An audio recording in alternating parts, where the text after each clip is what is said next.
अस्सलामुअलैकुम वरहमतुल्लाहि वबरकातुह। कैसे हैं आप लोग? अल्हम्दुलिल्लाह मैं खैर आफियत के साथ हूँ। उम्मीद करता हूँ आप लोग भी बखैर होंगे। आज का आलमी हालात, चलिए शुरू करते हैं। डोनाल्ड ट्रंप का दिमाग ख़राब हो गया है और वो अजीब व गरीब फैसला सुना रहा है, तो एक अमेरिका के ताल्लुक़ से और एक पूरी दुनिया के ताल्लुक़ से। तो पूरी दुनिया के ताल्लुक़ से तो कल ही खबर सुनाया, तो मैं सोचा कि एक तस्वीर लेकर के आ जाऊं ताकि आप लोगों को बात समझ में आ जाए। तो उसने कहा कि थर्ड वर्ल्ड से जितने भी ममालिक हैं वहाँ से परमानेंटली तमाम माइग्रेशन में ब्लॉक करने जा रहा हूँ। गरचे वो थर्ड वर्ल्ड में तो बहुत सारे ममालिक आते हैं, लेकिन ख़ास तौर से 19 ममालिक से वो ब्लॉक करने जा रहा है। ये थर्ड वर्ल्ड कंट्री जो है अभी तो एक लिहाज से गाली बन गई है, लेकिन ये असल में आइडियोलॉजिकल डिवीजन था समझने के लिहाज से। ये कोई गाली नहीं थी। फर्स्ट वर्ल्ड का मतलब ये नहीं था कि वो फर्स्ट थे, सेकंड का मतलब ये नहीं था कि वो सेकंड थे। ये आइडियोलॉजिकल डिवीजन था कोल्ड वॉर के ज़माने में। ये समझ जाइए कि 1945 से लेकर के 1990 तक जो है 45 साल तक ये मामला चला था। तो ये फर्स्ट वर्ल्ड देखिए, ये फर्स्ट वर्ल्ड जो है, ये फर्स्ट वर्ल्ड है, ये पीले रंग का सेकंड वर्ल्ड है और रेड लाइन का थर्ड वर्ल्ड। तो ये फर्स्ट वर्ल्ड में जो है ये अमेरिका, कनाडा, फिर ये यूरोप का आधा हिस्सा जो वेस्टर्न पार्ट है, तुर्की वगैरह भी, ये सब जो है ये फर्स्ट वर्ल्ड में आता था। यानी कोल्ड वॉर में ये लोग अमेरिका के साथ थे, यूएस के साथ थे, और इन लोगों की आइडियोलॉजी जो थी वो समझिए कि इकोनॉमी के लिहाज से कैपिटलिज्म की थी, फ्री मार्केट वाली थी। इधर समझिए कि ये जापान भी जो है अमेरिका के साथ था, इधर न्यूजीलैंड, ऑस्ट्रेलिया भी इनके साथ था। तो इस तरह से जो है फर्स्ट वर्ल्ड जो है इसको कहा जाता है।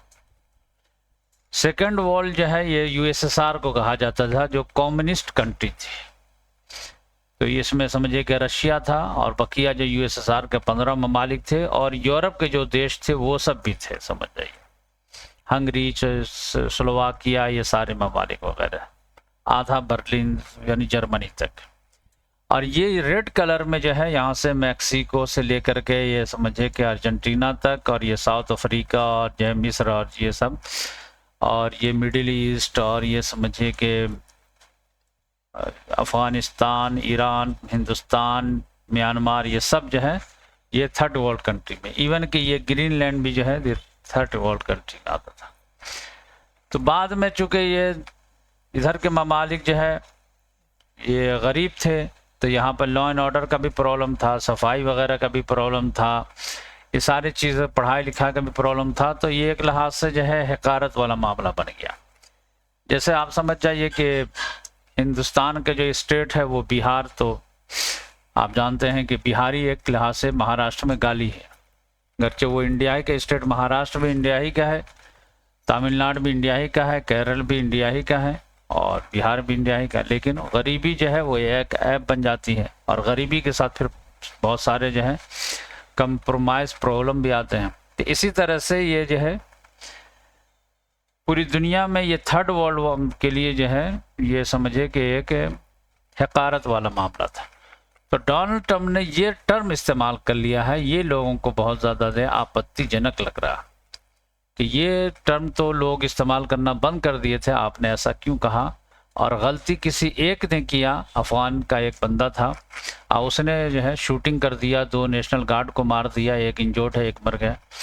लेकिन आप जब पूरे थर्ड वर्ल्ड को ही लपेट दिए, और जबकि जो है खबरें उड़ती पुड़ती ये भी आ रही है कि हो सकता है कि ये इनसाइड जॉब हो, ये CIA का अपना कारनामा हो कि अफगान नेशनल के ज़रिए से ये कराया गया हो, ताकि जो है जेफरी एप्स्टीन के फाइल की जानिब से डोनाल्ड ट्रंप और लोगों को जो है तवज्जो हटाई जाए।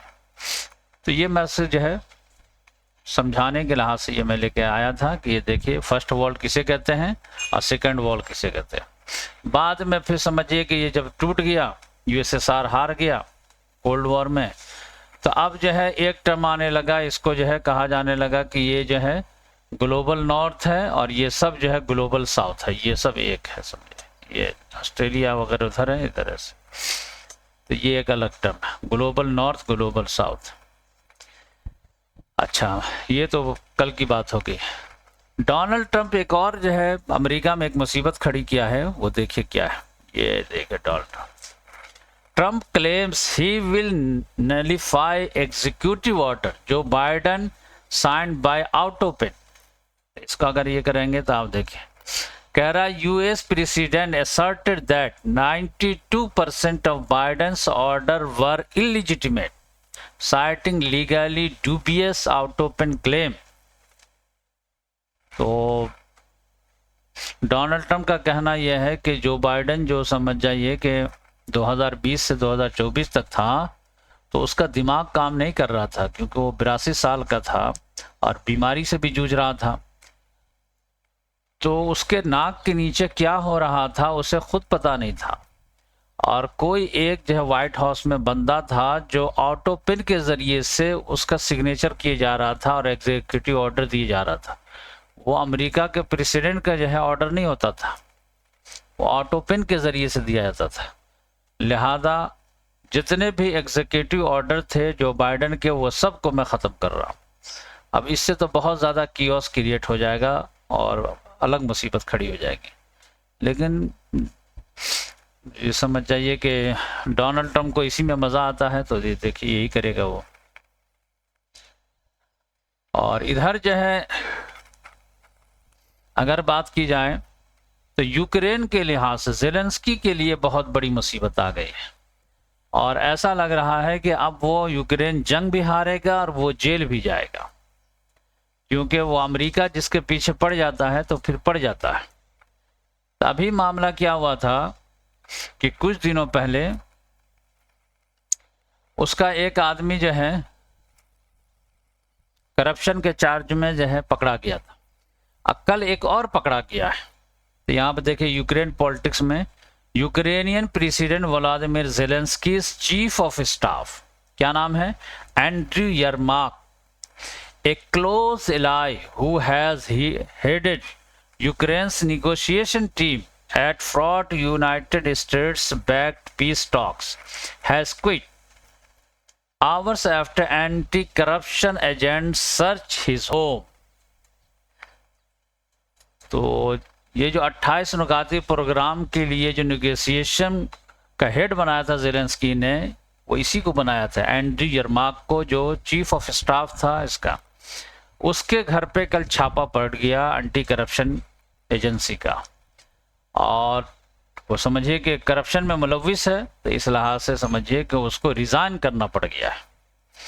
तो ज़ेलेंस्की का जो है बहुत बड़ा झटका लगा। इससे पहले जो है एक झटका लगा था, ये देखिए, investigation into high level corruption coming just weeks after Ukraine's justice and energy minister resign amid a wide search probe. तो एनर्जी मिनिस्टर भी रिज़ाइन किया था और अभी चीफ ऑफ स्टाफ रिज़ाइन किया है। तो मैं बताया कि जो है वो मदद का जो ताउन आया उसमें भर करके इन लोगों ने जो है करप्शन किया, खुद ज़ेलेंस्की ने भी बहुत ज़्यादा किया। अब अमेरिका बर्दाश्त किए हुआ था, और अब यह है कि अमेरिका की ख्वाहिश है कि मैं जो बता रहा हूँ वो मान लो, तो वो जो है रंग दिखा रहा है। तो इस लिहाज से अब अमेरिका ने जो मुखालिफ लोग हैं उसको ताउन देना शुरू कर दिया होगा, अब बोला होगा कि अब इसको बदनाम करो और इसको जो है ओपन करो। तो ये दो मुसीबत आ गई। तीसरी मुसीबत ये आई है कि ब्रसेल में नेटो की समिट होने वाली है, उसमें मार्को रूबियो आने से इनकार कर दिया है, 3 दिसंबर को है। तो अब यह है कि अमेरिका कह रहा कि अगर हमारी इमामत कबूल नहीं है तो फिर ये नेटो वेटो भी कुछ नहीं है, जाओ सब लोग अपने हिसाब से मीटिंग करो, हम इसमें शामिल ही नहीं हो। चौथी एक मुसीबत ये आई है, ये आपको मैं बताऊं यहाँ पे, कि रशिया का ये लोग एसेट फ्रोजन किए हुए हैं, और उसी से जो है ये देखिए यहाँ पे, ये European Union spokesperson said the intensive discussion are ongoing including with Belgium on using frozen Russian asset to help Ukraine stay float. तो अब यह है कि रशिया का जो एसेट ये लोग फ्रीज करके रखे हुए हैं, उसी को उठा करके दे दें यूक्रेन को मदद के तौर पर। और उसमें बात आ रही है कि 140 बिलियन डॉलर देना है यूक्रेन को, रशिया का जो है। लेकिन उसकी मीटिंग हो रही थी, उसमें बेल्जियम का जो प्राइम मिनिस्टर है, the talks comes as Belgium prime minister Bart De Wever warned in a letter to European Commission President Ursula von der Leyen that using the asset could derail a Ukraine peace deal. उसने जो है अड़चन लगा दिया, hadal कर दिया कि नहीं, ये मुनासिब नहीं रहेगा। उसने कहा है कि अगर हम लोग रशिया का एसेट उठा करके अगर दे दिए यूक्रेन को, तो इससे ये होगा कि फिर जो पीस डील होने वाली है वो रशिया मना कर सकता है कि फिर नहीं करूंगा मैं। और दूसरे नंबर पर लोगों का हम पर एतमाद उठ जाएगा, क्योंकि हमारे यहाँ बैंक में अगर किसी ने पैसा जमा किया है, अगरचे वो रशिया का ही कोई आदमी है, और हमारे यहाँ वो जो है यकीन और एतमाद हासिल करने के बाद उसने पैसा जमा किया और अचानक जो है लड़ाई शुरू हो गई और हम लोग उसका पैसा जो है जबरी जब्त कर लें, तो आइंदा कौन हमारे यहाँ एतमाद करेगा। आज अगर हम रशिया वाले का पैसा जब्त कर लेते हैं, डॉलर जब्त कर लेते हैं, तो रशिया वाले कल के होकर के तो कभी जमा नहीं करेंगे हमारे यहाँ पैसा।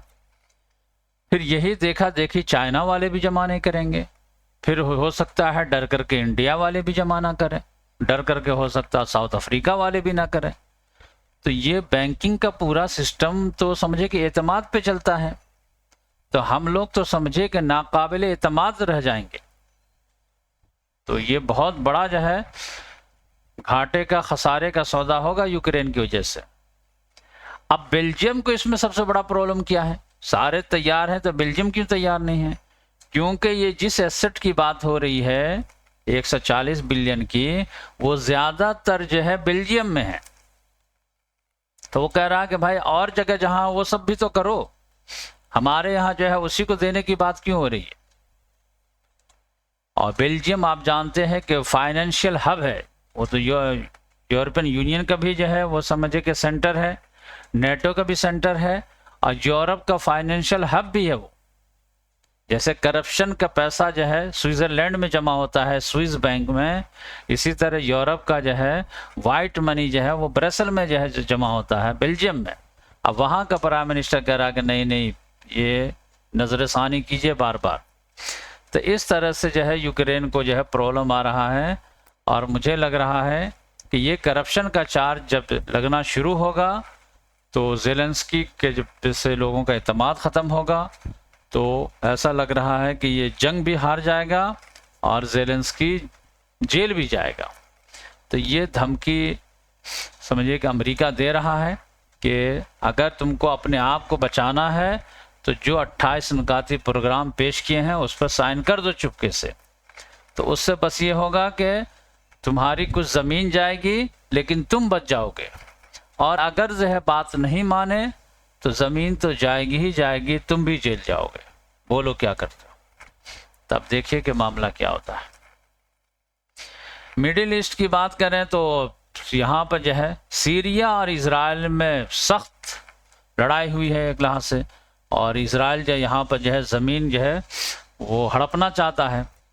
तो उसमें झड़प में जो है 13-14 के करीब सीरियन जो ज़ख्मी भी हो गए हैं, और ये इजरायली फ़ौजी भी जो है ज़ख्मी हुए हैं। तो ये देखिए कि मामला क्या होता है। लेबनान वाले भी कह रहे हैं कि हम बदला लेंगे, और गज़ा में और वेस्ट बैंक में तो समझिए कि वहाँ तबाही जारी सारी ही है। देखिए क्या होता है। इधर जो है साउथ अफ्रीका में एक प्रेसिडेंट था ज़ूमा, सिरिल रामाफोसा से पहले। तो ज़ूमा की बेटी जो है वो चार्ज में पकड़ी गई है। उस पर चार्ज इल्ज़ाम ये लगा है कि ये रशिया लोगों को कन्विंस करके भेजती थी लड़ने के लिहाज से। 14-15 को के बारे में खबर आई है। तो जब इल्ज़ाम बहुत ज़्यादा जो है बढ़ गया तो उसको जो है पार्लियामेंट से जो है इस्तीफ़ा देना पड़ गया। तो ये देखें मामला क्या होता है। एक बड़ी खबर आ रही है कि रशिया के सदर व्लादिमीर पुतिन जो है, जिस पर अरेस्ट वारंट है, तो वो आम तौर से कहीं जा नहीं पाते हैं, लेकिन अब यह है कि इंडिया ने उनको दावत दिया है। तो 4 और 5 दिसंबर को उनका जो है विजिट होने वाली है। तो आप तो समझे 29 हो ही गया।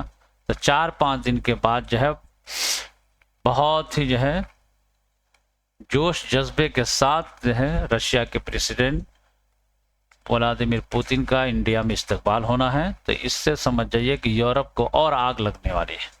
गर्चे इंडिया ने बैलेंस करने के लिए ये भी किया है कि 26 जनवरी को जो ये रिपब्लिकन का परेड होता है उसमें जो है मेहमान खुसूसी जो है यूरोपियन यूनियन के ऑफिशियल को बनाया है। उसमें समझिए कि यूरोपियन कमीशन के सदर जो है उर्सुला वॉन्डरलैंड और यूरोपियन काउंसिल का सदर जो है एंटोनियो कोस्टा, ये दोनों आने वाले हैं।